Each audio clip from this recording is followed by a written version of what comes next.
Madame, Monsieur, bonsoir. Voici les titres de ce jeudi, 23h. La sécurité alimentaire, le sujet s'invite au sommet Union européenne-Union africaine, un rendez-vous qui va se tenir à Bruxelles en Belgique la semaine prochaine. Avant l'événement, les préparatifs. Ce mercredi, une visioconférence a été organisée en vue de prendre connaissance des politiques mises en place dans les pays afin d'atteindre l'autosuffisance alimentaire. La noix de cajou, une filière en pleine expansion en Côte d'Ivoire. Cependant, ce boom ne profite pas vraiment aux producteurs. En cause, la transformation. C'est pour combler ce vide que le gouvernement américain lance son projet de transformation du cajou. Projet salué par le gouvernement ivoirien. Vous allez le voir dans quelques instants. Et puis, le Mali, paralysé par des sanctions économiques, vit difficilement. Les sanctions de la CEDEAO qui provoquent déjà une forte inflation et laissent craindre des pénuries dans plusieurs secteurs. Nous en parlerons dans notre dossier politique dans pas longtemps. Un sommet UEUA bientôt à Bruxelles en Belgique. Une réunion par visioconférence s'est donc tenue cette semaine entre les pays ouest-africains et leurs partenaires européens. En prélude au sommet, le ministre Kobena Kwasi Adjumani, au nom de la Côte d'Ivoire, a décliné la politique de son pays pour une autosuffisance alimentaire. On voit cela avec Didier Nguessan. Élaborer un plan d'action conjoint entre l'Union africaine, la Commission européenne et les bailleurs internationaux en vue de développer les filières de protéines végétales. Celles-ci seront avantageuses du point de vue de la sécurité alimentaire, de la protection de l'environnement et des opportunités économiques pour les pays africains. Pendant cette visioconférence, le Sénégal, le Niger et la Côte d'Ivoire et leurs partenaires européens se sont accordés sur les centres d'intérêt afin d'avoir des conclusions opérationnelles lors du sommet. Faire en sorte que notre agriculture soit mécanique pour produire de façon intensive sur des espaces réduits. C'est de cette seule façon que nous pouvons combattre la déforestation. Faire en sorte qu'il y ait de la forêt partout, faire en sorte que les plans d'eau extraordinaires que nous avons puissent toujours demeurer. Augmenter les revenus des paysans en stimulant une filière forte et durable et reconquérir du terrain. Au désert, grâce à la Grande Muraille Verte, sont entre autres les résultats tangibles qu'espère voir le président français Emmanuel Macron. Et ce partenariat euro-africain peut nous permettre de complètement révolutionner les prochaines années. D'abord, en cherchant à aider, soutenir la consommation locale, au plus près des femmes et des hommes qui travaillent la terre. Ensuite aussi, pour viser un marché régional, tiré par la demande des grandes villes africaines. Et également pour le marché européen qui peut servir de puissant moteur pour l'investissement dans les économies rurales du continent. La Côte d'Ivoire qui accueillera la COP 15 en mai prochain, le Sénégal qui assure la présidence de l'Union africaine et le Bénin, pays riche en protéines végétales, sont consentis pour s'impliquer au plus haut sommet pendant le rendez-vous de Bruxelles. Avec une production d'1 million de tonnes, la noix de cajou est toujours plus exportée que transformée sur place. Pour combler donc ce déficit, le gouvernement américain a décidé de s'impliquer en lançant ce jeudi à Abidjan l'initiative pour la transformation du cajou. Un projet bien accueilli d'ailleurs par le gouvernement. Lanciné Bakayoko. Premier bassin mondial de noix de cajou avec plus d'1 million de tonnes annuelles, la Côte d'Ivoire ne transforme que 10% de sa production contre 90% exportés brut. Au plan national, l'ambition affichée est de porter ce niveau de transformation à 52% à l'horizon 2025. Une ambition partagée par le gouvernement américain qui met à la disposition de la sous-région un projet financé à hauteur de 32 milliards de francs CFA. La valorisation des produits agricoles passe par leur transformation. Le projet fournira une assistance technique adaptée, de haute qualité, en mettant en œuvre des mécanismes de financement innovants et en mettant en relation des investisseurs du monde entier avec des entreprises ouest-africaines de transformation de noix de cajou. Redynamiser les installations de traitement de la noix de cajou, faciliter l'accès aux fonds de roulement, stimuler des investissements additionnels de qualité, réunir des acteurs financiers à fort potentiel, les 4 leviers de ce projet, mais également les clés pour les usiniers locaux. Vu que la production se passe sur une période de campagne de 3-4 mois, il faut pouvoir faire le stock et transformer sur 9 mois. Du coup, nous avons des problèmes de trésorerie. Et ça, avec ce projet, il vient effectivement à point nommé accompagner déjà les belles initiatives prises par l'État de Côte d'Ivoire. Cet appui financier vient renforcer les mesures déjà prises par le gouvernement de Côte d'Ivoire, notamment la subvention de 28 milliards accordée aux coopératives et la ligne de garantie ouverte en faveur des transformateurs. Le gouvernement continue de soutenir l'industrie de transformation de la noix de cajou, de soutenir les industriels nationaux, etc., pour un objectif d'inclusivité au niveau de la transformation dans cette filière, pour que le niveau de transformation puisse évoluer. 4 nouvelles zones agro-industrielles d'une capacité globale de 80 000 tonnes sont également en cours de création. Le choix stratégique du gouvernement de promouvoir ces produits agricoles à la base. Et de ce fait, nous devons désormais œuvrer à exporter de moins en moins de noix brutes de cajou et nous inscrire de plus en plus dans la transformation. Cette transformation doit être soutenue par une véritable stratégie de promotion de consommation locale afin de développer un marché local et sous-régional dynamique et compétitif. La filière de la noix de cajou contribue à 8% de la richesse nationale. Le défi de la production relevée, il s'agit désormais de capter toutes les opportunités liées aux autres chaînes de valeur, en l'occurrence la transformation et la distribution.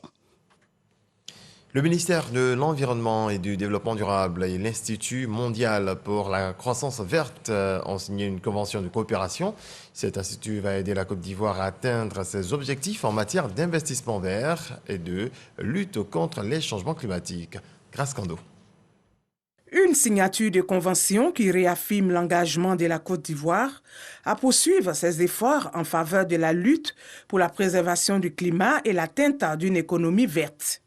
L'Institut mondial pour la croissance verte lui apporte son soutien dans sa politique de développement durable. Il s'agit de développer des projets en partenariat pour renforcer la capacité d'un certain nombre, par exemple, de négociateurs qui participent aux négociations. Il s'agit aussi de renforcer la capacité d'acteurs du secteur privé, d'acteurs de la société civile, pour permettre en fait de renforcer tout l'écosystème vers la compréhension des enjeux climatiques et vers donc les atteintes de développement plus durable et plus vert. L'adhésion de la Côte d'Ivoire à l'Institut mondial pour la croissance verte s'inscrit dans le cadre de la mise en œuvre des engagements pris par la Côte d'Ivoire en matière de réduction d'émissions de gaz à effet de serre lors de la COP 21 à Paris en 2015. Cette coopération est un acte fort pour notre pays en général et particulièrement pour le ministère de l'Environnement et du Développement durable dans sa mission de promotion du développement durable. Elle vient renforcer les actions de performance économique amorcées par la Côte d'Ivoire dans les domaines de réduction de la pauvreté, de création d'emplois, d'inclusion sociale et de durabilité environnementale. La coopération s'inscrit dans un plan quinquennal 2021-2025. C'est en septembre 2020 que la Côte d'Ivoire a rejoint officiellement la liste des membres de l'Institut mondial pour la croissance verte. Autre volet de l'actualité, le ministre du Budget et du Portefeuille de l'État a remis mercredi des certifications à 60 dirigeants des entreprises du portefeuille de l'État à l'issue d'une formation en management délivrée par la célèbre HEC Paris sous l'initiative de la Direction générale du portefeuille de l'État. Cette formation vise à parfaire les connaissances des directeurs généraux et adjoints afin d'améliorer les performances des entreprises publiques. Mama Traoré.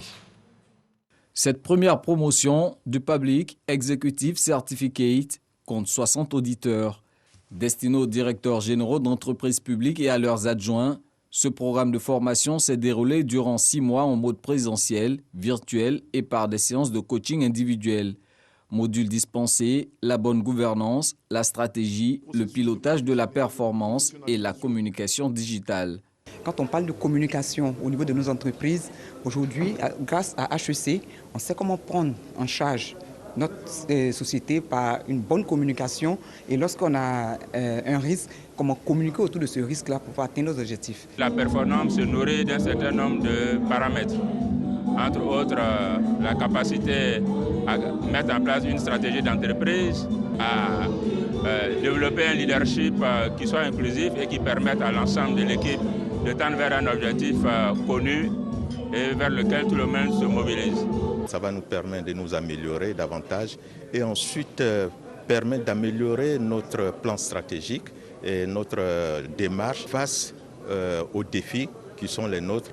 Cette formation m'a permis de comprendre qu'il faut prendre de la hauteur quand on met en place un comité de crise, de sorte que ce sera plus facile pour moi de mettre en œuvre ce plan-là à l'issue de la formation que j'ai reçue.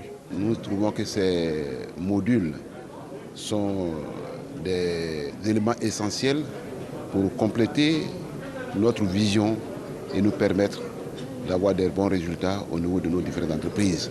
Des entreprises du portefeuille de l'État efficaces de par leurs prestations et rentables. Voilà qui motive le gouvernement à miser sur le renforcement de capacités des dirigeants sociaux. Le programme qui vient de s'achever a été piloté par la Direction générale du portefeuille de l'État avec l'appui pédagogique de HEC Paris. Nous sommes dans un environnement international comme national qui est en perpétuel mouvement. Il faut acquérir de nouvelles connaissances également et donc se donner, maîtriser tous les outils qui vous permettront donc de renforcer les performances de votre entreprise. Ce qui importe, c'est qu'on ait un mouvement haussier, un mouvement positif concernant l'évolution des résultats de nos entreprises publiques. 81 entreprises sont répertoriées dans le portefeuille de l'État. En 2020, ces sociétés ont généré 33 milliards de francs CFA de dividendes au profit des caisses de l'État. On passe au coronavirus. Je vous donne les chiffres liés à la pandémie ce jour.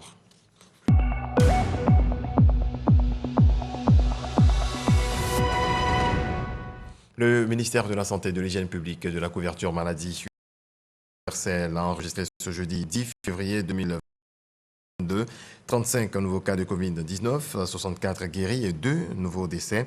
À la date du 10 février 2022, la Côte d'Ivoire compte donc 81 040 cas confirmés, dont 78 844 personnes guéries, 789 décès et 1407 cas actifs. Le 9 février, 126 776 doses de vaccins ont été administrées, soit un total de 8 821 370 doses. Luc Montagnier, prix Nobel de médecine pour la découverte du virus du sida, est mort à 89 ans mardi à l'hôpital américain de Neuilly-sur-Seine. Devenu une figure controversée pour diverses théories depuis plus de 10 ans et mis au banc progressivement de la communauté scientifique, il avait refait parler de lui pour des propos contre les vaccins anti-Covid. Parlons religion à présent. Les prédicateurs et encadreurs musulmans réunis au sein de la Ligue islamique des prédicateurs de Côte d'Ivoire étaient en congrès ordinaire. Défi du discours religieux à l'ère de la vague médiatique est le thème de ce 9e congrès ordinaire dont nous parle Koné Parkassoro. Imam Koné Ibrahim reste le président de la Ligue islamique des prédicateurs de Côte d'Ivoire, l'IPSI, pour les 3 prochaines années. Les 35 sections de la structure réunie à la mosquée centrale d'Angré-Château l'ont reconduit à l'issue de leur congrès ordinaire. Reconnaissant, le président de la LIPSI a exprimé toute sa gratitude à ses pairs pour la confiance renouvelée. Je suis content, mais je demande leur prière parce que je ne peux pas faire un pas sans eux.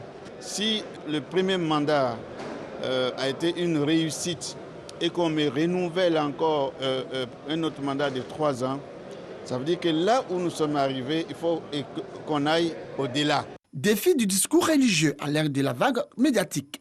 Cette thématique était au centre de ce 9e congrès. Le conférencier a exhorté les prédicateurs à une bonne maîtrise des méthodes de communication. Nous leur avons proposé des techniques de communication, notamment celle d'Abraham Maslow, en ce qui concerne la hiérarchie des besoins, et ensuite une autre technique, celle d'Eric Berne, en ce qui concerne l'analyse transactionnelle. Comment faire pour que le message divin soit très bien diffusé de la belle manière afin de ne choquer personne. Faman Touré, parrain de cette cérémonie, a imploré le Tout-Puissant pour le nouveau président afin qu'il honore et l'agrée. Présent également, le guide suprême de la communauté musulmane de Côte d'Ivoire, Cheikh Aïma Ousmane Diakité, a félicité le président Koné Ibrahim pour sa reconduction à la tête de la LIPSI avant de l'inviter à être à la disposition de la communauté. Nous avons un défi à relever. La parole que nous disons est très importante. Il s'agit de la foi des gens. Il s'agit de leurs pratiques religieuses. Si notre message n'est pas bien compris, peut-être on ne va pas atteindre nos objectifs parce que ce que nous avons dit comme parole, les gens n'ont pas tout compris.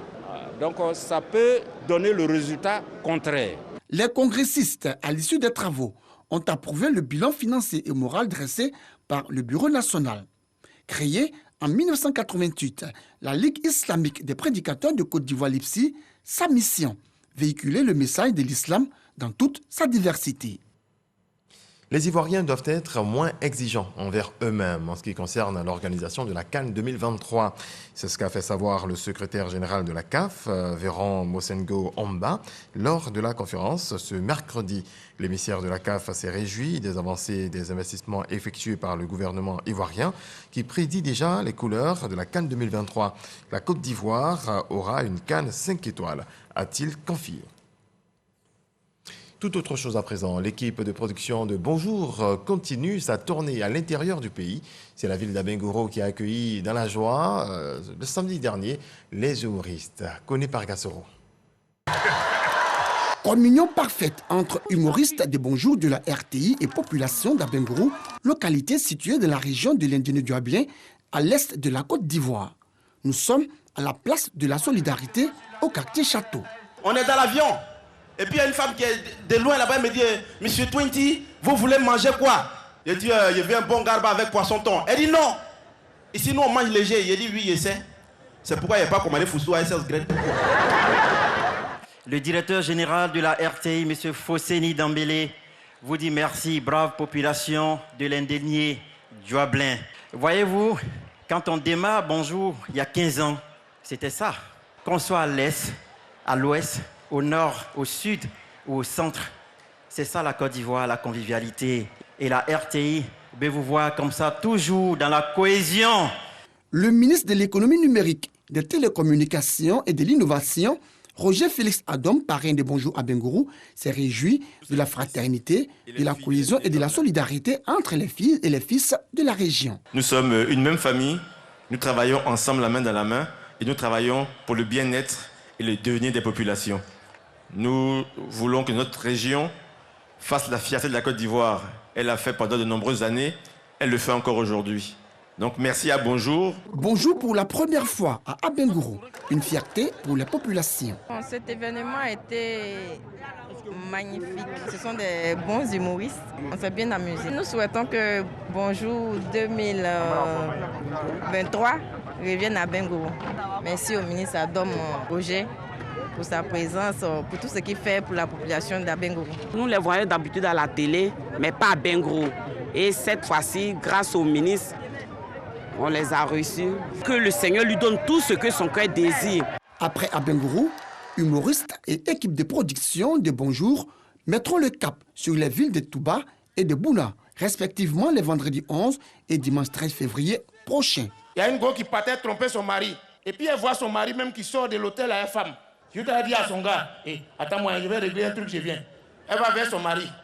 Tu vois? Quand elle te dit qu'il est attrapé à la femme là, tu vois, je suis venu à un témoin. Un autre sujet développé dans cette édition, l'association des cadres ressortissants du Centre pour le développement ACCD RHDP s'est réunie hier à son siège. À l'ordre du jour, le maintien de la mobilisation pour plus d'actions de développement. Le ministre Amédée Kouakou Kofi, président de l'association, exhorte à cet effet les élus et cadres à l'Union. Mama Traoré. C'est la première grande réunion que tient l'association des cadres ressortissants du Centre pour le développement ACCD RHDP en 2022. Aux côtés du ministre Amédée Kouakou, président de l'association, la ministre gouverneur du district autonome des Lacs Raymond Goudou Kofi et le secrétaire d'État Brice Kouassi. Une seule préoccupation a meublé ces échanges entre élus et cadres, la nécessité de réaliser des actions de développement au profit des populations du Grand Centre. Nous nous engageons à être des acteurs de développement pour le bien-être de nos chères populations, convaincus que la finalité ultime de toute action politique vraie, c'est l'homme et son épanouissement.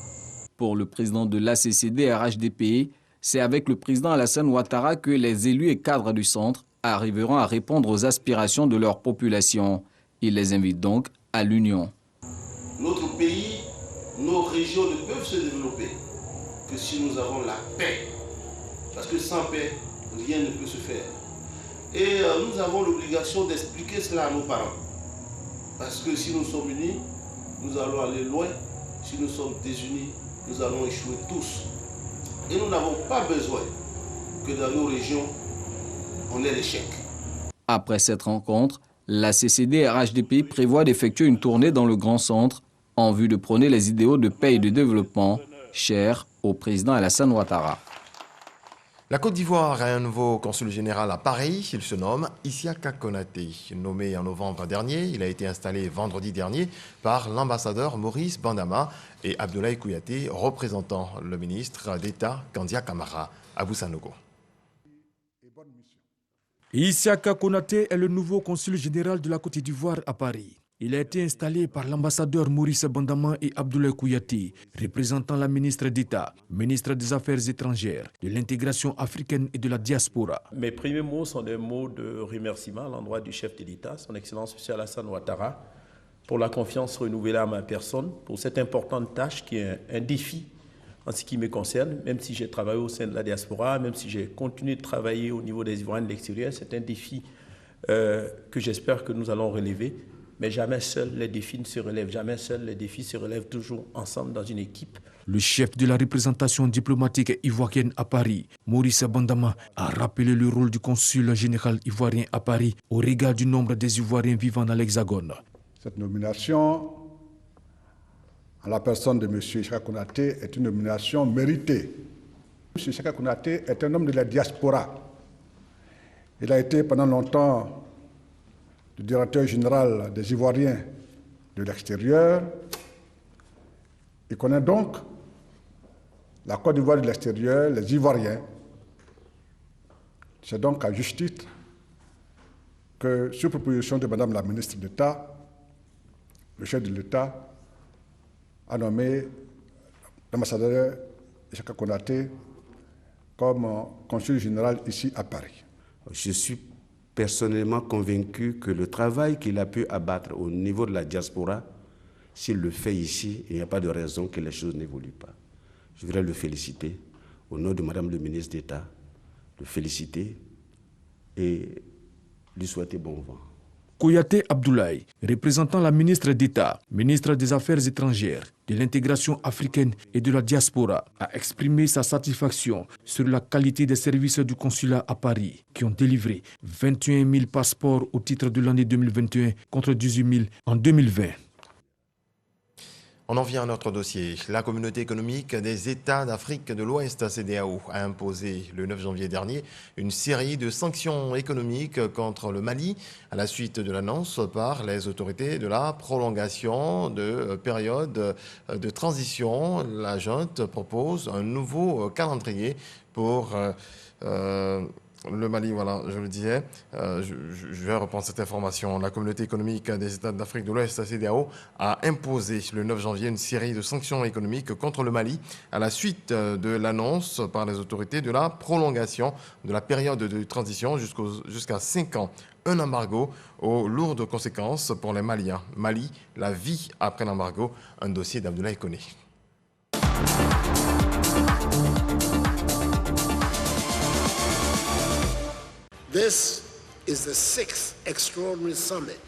C'est le 6e sommet extraordinaire auquel vos excellences ont participé concernant les questions du Mali et de la Guinée. 9 janvier 2022, 9 février 2022. Il y a exactement un mois que les chefs d'État et de gouvernement de la CEDEAO décidaient de sanctionner le Mali. Une décision avec effet immédiat assortie de la fermeture des frontières et d'un blocus économique. Une semaine plus tard, le gouvernement de la transition appelait les populations à manifester en soutien aux autorités de la junte et contre les mesures jugées extrêmes de la CEDEAO. Une mobilisation des grands jours, certes, mais une situation qui, depuis lors, est devenue intenable pour les opérateurs économiques, un mois après les décisions de la CEDEAO. En tant que commerçant, les prix ont augmenté. Il y a l'inflation générale, il y a l'inflation interne. Est-ce que tu vois? Parce que l'inflation générale, les prix ont augmenté sur le plan international. Mais l'inflation interne, ça c'est dû vraiment à l'embargo. Depuis le début de la sanction, nous, on a eu beaucoup de difficultés dans notre entreprise. Les transitaires, les transporteurs, nous, franchement, on ne travaille pas sous l'embargo. À Bamako, le quotidien des populations ne s'est pas non plus amélioré. L'inflation est au rendez-vous. Aujourd'hui, à part les légumes, rien n'est abordable dans le marché. Ni oignons, ni d'huile, la viande même, n'en parlons pas. Les mesures prises par la CEDEAO n'étaient pas destinées à rendre pénibles les conditions de vie des populations, mais d'emmener la junte à raccourcir la durée de la transition. Pour preuve, les produits médicaux et de première nécessité ne sont pas concernés par l'embargo. David Expert, les sanctions de la CEDEAO sont arrivées dans un contexte économique délétère. La condition du pays reste marquée par la chute des exportations en 2020 et la baisse des importations.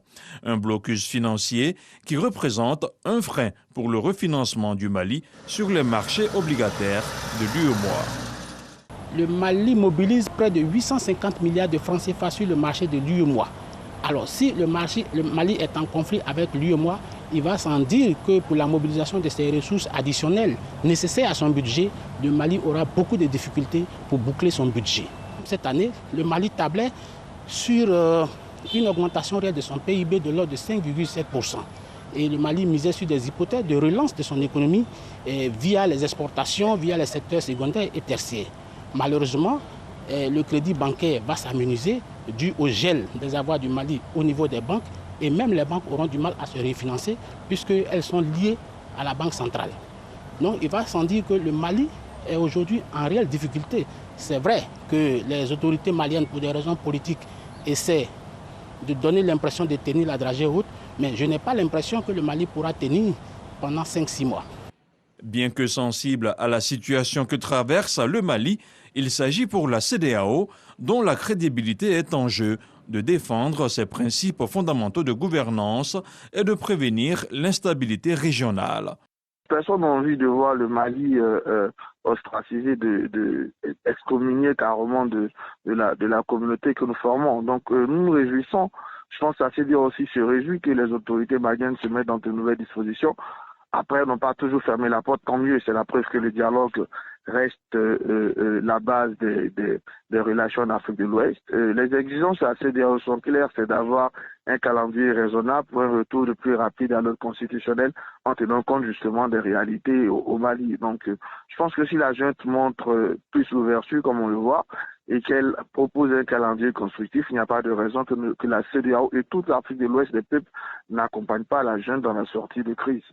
Ces dernières 24 heures, les autorités de la transition ont multiplié des gestes d'apaisement à l'endroit de la CEDEAO, de l'Union africaine et de la communauté internationale dans son ensemble. En témoigne cette note officielle signée du ministre de l'Administration territoriale et porte-parole du gouvernement.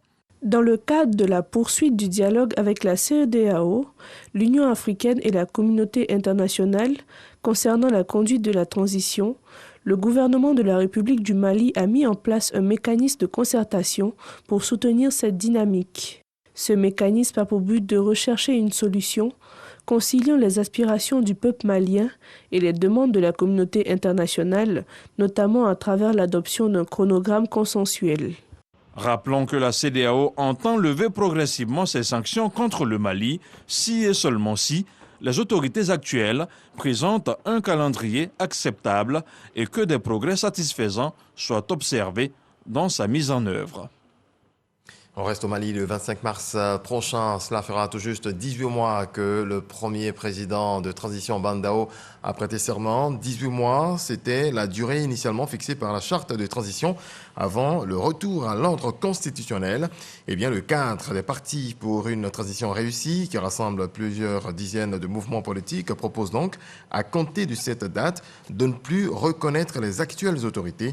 Selon un chef de parti ayant pris part aux travaux, certains membres plus radicaux du cadre proposent carrément un gouvernement parallèle. D'autres exhortent à davantage de mesures pour ne pas se mettre hors jeu. Aucune décision n'a été prise à l'issue de l'atelier par la direction du cadre. Voilà, c'est ici que nous mettons un terme à cette édition. Merci à vous d'être restés jusqu'à 7 heures. Dieu vous garde.